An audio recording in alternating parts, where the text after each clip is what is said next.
देताना लोकप्रतिनिधींना विश्वासात घेतलं नाही। खासदार प्रतिभा धानोरकरांची काँग्रेसच्याच नेत्यांवर उघड नाराजी आहे। उमेदवार मागे घेताना आपल्याच नेत्यांचा दबाव होता का याची चौकशी व्हावी असं धानोरकरांनी म्हटलेलं आहे। काँग्रेसच्या हायकमांडने याची चौकशी करावी अशी मागणी धानोरकरांची आहे।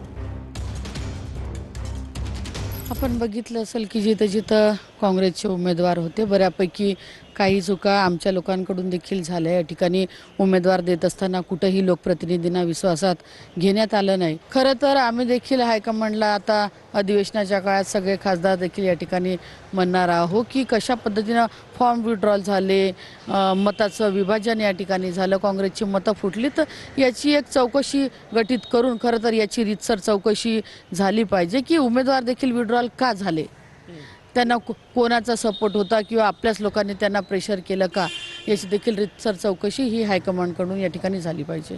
महाराष्ट्रातल्या काँग्रेसमध्ये जे काही चाललंय आता त्याच्या तक्रारी झाल्याची माहिती आहे हायकमांडकडे, काय सांगणार याच्याबद्दल? मला देखील माहीत झालं की ज्या पद्धतीनं आता विधान परिषदेच्या निवडणुका झाल्या आणि शेवटी कुठेतरी काँग्रेसचे अंतर्गत जे वाद आहे ते चव्हाट्यावरती येऊन काही लोकांनी वरपर्यंत तक्रारी देखील केल्या, पण या तक्रारीचे पडसाद येण्या समोरच्या दिवसात आपल्याला नक्की पाहायला मिळेल की हायकमांडकडून कोणावरती काय कारवाई होती किंवा याची रीतसर चौकशी होती का, हे तुम्ही पण पहा, आम्ही पण पाहू। कॅमेरामॅन साईसह गजानन उमाटे, TV9 मराठी, नागपूर।